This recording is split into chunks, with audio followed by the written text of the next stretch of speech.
Hi guys. So நான் வந்து ட்ரேடிங்கில் technical analysis பற்றி ஒரு பிகினர்லேருந்து இன்டர்மீடியட் லெவலுக்கு போகிறதுக்கான ஒரு சில கண்டென்ட்ஸை வந்து நான் எடுத்து வச்சுருக்கேன். ஸோ இந்த வீடியோ வந்து இந்த சீரிஸ் வந்து எப்படி போகுதுன்றதை பார்ப்போம். ஸோ இந்த வீடியோ வந்து பார்ட் 1, பார்ட் 2, பார்ட் 3ன்னு அப்கமிங் டேஸில் போய்கிட்டே இருக்கும். ஸோ நம்ம சப்ஸ்கிரைபர்ஸோட நீடை பொறுத்து நம்ம இந்த சீரீஸை வந்து எக்ஸ்டெண்ட் பண்ணி கொண்டு போயிட்டே இருக்கலாம். ஸோ நம்ம இந்த வீடியோவில் நான் உங்களுக்கு என்ன சொல்லி தரப்போகிறேன் அப்படின்னா டெக்னிக்கல் அனாலிசிஸ். ஸோ எனக்கு தெரிஞ்ச ஒரு சில பேசிக் நாலேஜை வச்சு நான் வந்து ஒரு சில கண்டென்ட் ரெடி பண்ணி வச்சுருக்கேன் பிபிடி. ஸோ நான் அதை வந்து உங்கள்கிட்ட ஷேர் பண்ணுறேன். ஸோ நம்ம சேனல் N7 ட்ரேடிங்லேருந்து டெக்னிக்கல் அனாலிசிஸ்க்கான ஒரு சின்ன ஒரு சீரீஸாக வரப்போகுது.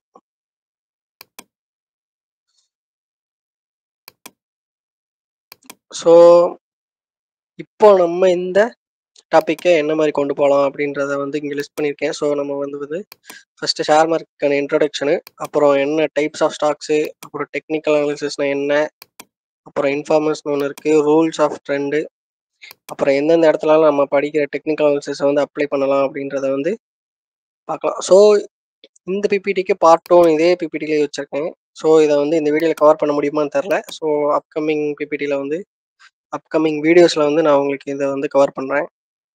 ஸோ நம்ம ஃபஸ்ட்டு வந்து இன்ட்ரடக்ஷன் டு ஷேர் மார்க்கெட்டை வந்து பார்ப்போம். ஸோ நான் உங்களுக்கு எக்ஸ்பிளைன் பண்ணுறது ரொம்ப ஸ்லோவாக இருந்துச்சுன்னா வீடியோ வந்து 1.5ல போட்டு பாருங்கள். 1.5, 1.25 it will be good. So first நம்ம இன்ட்ரடக்ஷன் டு ஸ்டாக் மார்க்கெட்டுக்கான எக்ஸ்பிளனேஷன் என்னன்னு பார்த்துறோம். ஸோ நான் ரொம்ப டீட்டெயில்டான எக்ஸ்பிளனேஷன் எதுவும் கொடுக்க போகிறதில்ல. ஸோ ஜஸ்ட் ஓவர்வியூ மட்டும்தான். ஸோ இங்கே என்ன சொல்லியிருக்கேன் அப்படின்னா ஸ்டாக்ஸு, ஈக்விட்டிஸு, பாண்ட்ஸு, ஸோ இது எல்லாமே ஸ்டாக் மார்க்கெட்டில் வந்து ட்ரேட் ஆகிட்டு இருக்கும். ஸோ இங்கே பார்த்தோம்னா actively traded in the stock market. So இந்த ஸ்டாக் மார்க்கெட்டில் இந்த ஒரு கம்பெனி ஷேர்ஸை வந்து ட்ரேட் பண்ணுவாங்க.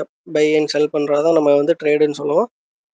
ஸோ நம்ம ஷேர் மார்க்கெட்டில் கம்பெனி ஸ்டாக்ஸை வந்து ட்ரேட் பண்ணிருக்கோம்.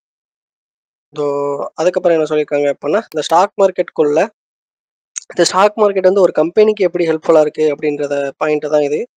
So helps companies raise money to fund operations by selling shares of stocks. It creates sustain wealth for individual investors அப்படின்ற மாதிரி சொல்லியிருக்கோம். ஸோ இந்த மாதிரி ஒரு சில கம்பெனிஸ் வந்து என்ன பண்ணுவாங்க அப்படின்னா அவங்களோட கம்பெனியோட டெவலப்மெண்ட்காக ஸ்டாக் மார்க்கெட்டில் அந்த கம்பெனியை வந்து லிஸ்ட் பண்ணுவாங்க. அவங்களுக்கு ஃபண்ட்ஸ் தேவைப்படும். அந்த கம்பெனியை இம்ப்ரூவ் பண்ணுறதுக்கு வந்து ஃபண்டு தேவைப்படும். ஸோ அதுக்கு வந்து அவங்ககிட்ட ஏன்னா ஃபண்டு இல்லாதப்போ இந்த மாதிரி ஸ்டாக் மார்க்கெட்டில் அவங்க கம்பெனியை லிஸ்ட் பண்ணி பப்ளிக்காக அனௌன்ஸ் பண்ணுறப்போ நம்மள மாதிரி ரீட்டைல் ட்ரேடர்ஸ் வந்து அந்த ஸ்டாக்ஸை வந்து பை பண்ணி நம்மளுக்கும் ஒரு கைண்ட் ஆஃப் வெல்த் வந்து ஜென்ரேட் ஆகும் இன்வெஸ்ட் பண்ணுற நமக்கும். ஸோ நம்ம அவங்க ஷேர்ஸை பை பண்ணுறதுனால ஸோ காசு கொடுத்து பை பண்ணுறோம். அந்த காசு எல்லாமே அவங்களுக்கு போகும். அந்த காசை வச்சு அந்த கம்பெனி வந்து அவங்களோட இம்ப்ரூவ்மெண்ட்டை வந்து பண்ணுவாங்க. ஸோ அப்புறம் என்ன சொல்லியிருக்காங்க அப்படின்னா இந்த ஸ்டாக்ஸ் வந்து இன்வெஸ்டர்ஸ்க்கு எந்த வகையில் யூஸ்ஃபுல்லாக இருக்குது அப்படின்னு பார்த்தோம் அப்படின்னா லாங் ரன்னில் நமக்கு வந்து நம்மளோட வெல்த்தை வந்து இன்க்ரீஸ் பண்ணுறதுக்கு யூஸ்ஃபுல்லாக இருக்குது அப்படின்ற மாதிரி சொல்லியிருக்காங்க. ஸோ இங்கே என்ன சொல்லியிருக்காங்க investors willing to stick with stocks over long period of time says 15 years generally have been rewarded with strong and positive returns. அதாவது இங்கே என்ன சொல்லியிருக்காங்க அப்படின்னா இன்வெஸ்டர்ஸ் வந்து எந்தெந்த இன்வெஸ்டர்ஸ்லாம் ஒரு லாங் பீரியடில் வந்து ஹோல்ட் பண்ணுறாங்க, எக்ஸாம்பிளுக்கு 10 to 15 years, அவங்க தான் வந்து நல்ல ஒரு பாசிட்டிவ் ரிட்டர்ன்ஸோட ஸ்ட்ராங்கான பாசிட்டிவ் ரிட்டர்ன்ஸோட நம்ம ஸ்டாக் மார்க்கெட்ல இருந்து வெளியே போகிறாங்க அப்படின்றத இந்த பாயிண்ட்ல சொல்லியிருக்காங்க. ஸோ போட்டோன்னே எடுக்கிறவங்களுக்கு அவ்வளோ ப்ராஃபிட் இருக்காது. ஸோ அவங்கள விட இந்த மாதிரி லாங் டேர்மில் ஒரு 10 to 15 yearsக்குள்ள நிறைய ஹோல்ட் பண்ணுற ஒரு சில இன்வெஸ்டர்ஸ்க்கு நல்ல ஒரு ப்ராஃபிட் அண்ட் ரிட்டர்ன் வந்து கிடைச்சிருக்கு. ஸோ நம்ம வந்து நான் இங்கே டீட்டெயிலான எக்ஸ்பிளனேஷன் கொடுக்கல, ஜஸ்ட் ஓவர்வியூ. நம்ம மெயினாக பார்க்க போகிறது என்னன்னா டெக்னிக்கல் அனாலிசிஸ் தான். ஸோ அப்புறம் நான் இங்கே என்ன டிஸ்கஸ் பண்ணியிருக்கோம் அப்படின்னா டைப்ஸ் ஆஃப் ஸ்டாக்ஸ் வந்து டிஸ்கஸ் பண்ணியிருக்கோம். எதை பேஸ் பண்ணி அப்படின்னா மார்க்கெட் பேஸ் பண்ணி அந்த கம்பெனியோட மார்க்கெட் கேபிட்டலை பேஸ் பண்ணி நம்ம வந்து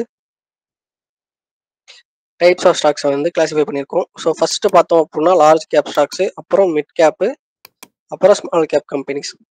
ஸோ லார்ஜ் கேப் கம்பெனிஸ் நம்ம எதெல்லாம் சொல்கிறோம் அப்படின்னா, அவங்களோட மார்க்கெட் கேபிட்டல் வந்து 20,000 crore அண்ட் அதுக்கு மேலே இருந்துச்சுன்னா அப்படின்னா அவங்கள வந்து லார்ஜ் கேப் கம்பெனிஸ் அப்படின்னு சொல்லுவோம். ஸோ மிட் கேப் கம்பெனிஸோட மார்க்கெட் கேபிட்டல் வந்து 5,000 crore 20,000 crore இருக்கணும். ஸோ ஸ்மால் கேப் கம்பெனிஸ் வந்து 5,000 crore இருக்கணும். ஸோ இந்த நம்பர்ஸ்லாம் இப்போ சேஞ்ச் ஆகிருக்கலாம். ஒன்ஸ் நீங்களும் கூகுள் ரெஃபர் பண்ணி பார்த்துக்கலாம். நான் இப்போ யூஸ் பண்ணியிருக்கிற கண்டென்ட்ஸ் எல்லாமே ஓப்பன் சோர்ஸ்ல இருந்து எடுத்ததான்.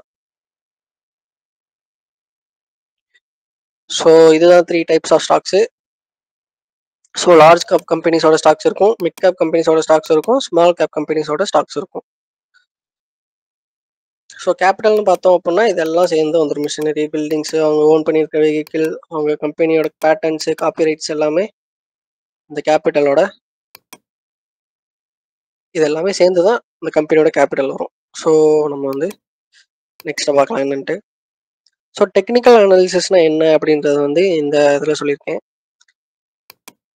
So technical analysis the study of past market. So past market ப்ரைஸோட பாஸ்ட், அதாவது இறந்த காலத்தில் ஒரு சில கம்பெனியோட இல்லைன்னா இண்டெக்ஸோட ப்ரைஸ் மூவ்மெண்ட் வந்து எப்படி இருக்குது அப்படின்றத பொறுத்து நம்ம வந்து ஃபியூச்சரை ப்ரெடிக்ட் பண்ண போகிறோம்.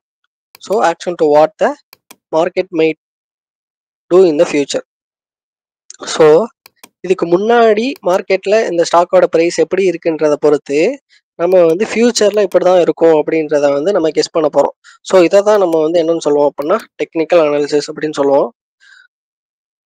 ஸோ நான் இந்த இதில் ஒரு பாயிண்ட் மென்ஷன் பண்ணியிருக்கேன். இந்த study includes both the volume and price. So நான் இந்த டெக்னிக்கல் அனாலிசிஸில் ப்ரைஸ் அண்ட் வால்யூம் 2 டாப்பிக்கையுமே கவர் பண்ணியிருக்கேன். ஸோ நம்ம டெக்னிக்கல் அனாலிசிஸ்னால் என்னன்னு பார்த்தோம். இதுக்கு முன்னாடி எப்படி இருக்கு அதோட அந்த ஸ்டாக்கோட ப்ரைஸ் மூவ்மெண்ட் வந்து மேலே கீழேன்னு இன்க்ரீஸ் அண்ட் டிக்ரீஸ் ஆகியிருக்கும். ஸோ இன்னைக்கு டேட் வந்து 25 ஆகஸ்ட் அப்படின்னா, ஸோ இதுக்கு முன்னாடி நாள் வரைய அதோட ப்ரைஸ் வந்து எப்படி இருக்கு அப்படின்றத பார்த்துட்டு நம்ம நாளைக்கு, அதாவது 26th ஆகஸ்ட் வந்து என்ன மாதிரி இருக்கும், 27th ஆகஸ்ட் வந்து என்ன மாதிரி இருக்கும், ஸோ ஆகஸ்ட்டுக்கு அப்புறம் ஸோ செப்டம்பரில் அப்போ எந்த ப்ரைஸ் வரைய போகும் அப்படின்ட்டு பாஸ்ட் ப்ரைஸை வச்சு நம்ம வந்து ஃபியூச்சரில் இந்த ஸ்டாக்கோட ப்ரைஸ் வந்து இப்படி தான் இருக்கும் அப்படின்றத கெஸ் பண்ணுறதுக்கு பேர் தான் நம்ம வந்து டெக்னிக்கல் அனாலிசிஸ்ன்றதை சொல்லுவோம். ஸோ நம்ம வந்து நெக்ஸ்ட் ஸ்லைடு என்னன்னு பார்த்துலாம். ஸோ அதுக்கப்புறம் இந்த டெக்னிக்கல் அனாலிசிஸில் 4 இம்பார்ட்டண்ட்டான நமக்கு இதை ஏன் நம்ம இன்ஃபார்மர்ஸ்ன்னு சொல்லியிருக்கோம் அப்படின்னா, நமக்கு வந்து ஏதோ ஒன்று தெரியப்படுத்துறதுக்கு ஒரு 4 ஃபேக்டர் இருக்குது, ஒரு 4 எலமெண்ட், ஒரு மெயினான எலமெண்ட் இருக்குது, ஒரு 4 எலமெண்ட்ஸ். ஸோ அதெல்லாம் என்னென்ன அப்படின்னு பார்த்தோம்னா, ஃபர்ஸ்ட் சப்போர்ட் அண்ட் ரெசிஸ்டன்ஸ்னு ஒன்று இருக்குது, அப்புறம் கேண்டில் ஸ்டிக்னு ஒன்று இருக்குது, அப்புறம் கேண்டில் ஸ்டிக் பேட்டர்ன்ஸு, அப்புறம் ட்ரெண்ட்ஸு. ஸோ இந்த 4மே நமக்கு ஏதோ ஒன்று வந்து நமக்கு இன்ஃபார்ம் பண்ணிகிட்டே இருக்கும். இந்த மாதிரின்ட்டு நம்ம டெக்னிக்கல் அனாலிசிஸ் பண்ணும்போது நம்ம மார்க்கெட்டை பற்றி இந்த 4ம் தான் நமக்கு அதிகமாக சொல்லப்போகுது. ஸோ இந்த சப்போர்ட் அண்ட் ரெசிஸ்டன்ஸ் என்ன சொல்லும் அப்படின்னா, ஸோ எந்த இடத்துல ப்ரைஸ் வந்து இப்போ ப்ரைஸ் வந்து இப்படி கீழே வந்துட்டு இருக்கு அப்படின்னு கெஸ் பண்ணிக்கலாம். ஸோ எந்த இடத்துல இருந்து ப்ரைஸ் வந்து மறுபடியும் ஆப்போசிட் டைரக்ஷன்ல போக ஆரம்பிக்கும். இப்போ ப்ரைஸ் மேலே போயிட்டு இருக்கு அப்படின்னா எந்த இடத்துல இருந்து, எந்த ஏரியால இருந்து ப்ரைஸ் வந்து அகைன் ஆப்போசிட் டைரக்ஷன்ல போகும். இப்போ அகைன் மார்க்கெட் வந்து ப்ரைஸ் டிக்ரீஸ் ஆகிட்டு இருக்கு அப்படின்னா எந்த இடத்துல இருந்து, எந்த ஏரியால இருந்து அகைன் மார்க்கெட் வந்து ரிவர்ஸ் ஆகி ஆப்போசிட் டைரக்ஷன்ல போகுன்றத நமக்கு இந்த சப்போர்ட் அண்ட் ரெசிஸ்டன்ஸ் வந்து சொல்லித்தரும். அப்புறம் கேண்டில் ஸ்டிக் என்ன பண்ணும் அப்படின்னா, இப்படி ஆப்போசிட் டைரக்ஷன்ல போக போறது கன்ஃபார்மா இல்லையான்றத நமக்கு வந்து ஒரு கன்ஃபர்மேஷன் வந்து கொடுக்கறதுக்கு இந்த கேண்டில் ஸ்டிக் யூஸ் பண்ணிக்கலாம். ஸோ இந்த கேண்டில் ஸ்டிக் பேட்டர்ன், ஸோ நமக்கு அடுத்து இருக்கிறது candlestick pattern forms different pattern from which the market direction can be predicted. So இந்த கேண்டில் ஸ்டிக் பேட்டர்னை வச்சும் எந்த சைடு போகும் அப்படின்றத வந்து நம்ம வந்து ஈஸியாக ப்ரெடிக்ட் பண்ணலாம். ஸோ கேண்டில் ஸ்டிக்ஸை வச்சு மார்க்கெட் வந்து அந்த பக்கம் போகுமா போகாதுன்றதை கன்ஃபார்ம் பண்ணிக்கலாம். கேண்டில் ஸ்டிக் பேட்டர்னை வச்சு எந்த பக்கம் மார்க்கெட் போகும், ஸோ மேலே போகுமா கீழே போகுமான்றதை கேண்டில் ஸ்டிக் பேட்டர்னை வச்சு நம்ம வந்து கன்ஃபார்ம் பண்ணிக்கலாம், கெஸ் பண்ணிக்கலாம். ஆனால் கேண்டில் ஸ்டிக் பேட்டர்னை வச்சு அந்த மேலே போகும் அப்படின்றத கன்ஃபார்ம் பண்ணுறதுக்கு இந்த கேண்டில் ஸ்டிக்ஸை யூஸ் பண்ணிக்கலாம். அப்புறம் ட்ரெண்ட்ஸ்னு ஒன்று இருக்குது. ஸோ இந்த ட்ரெண்ட் வந்து நமக்கு நம்ம வந்து பையராக இருக்கணுமா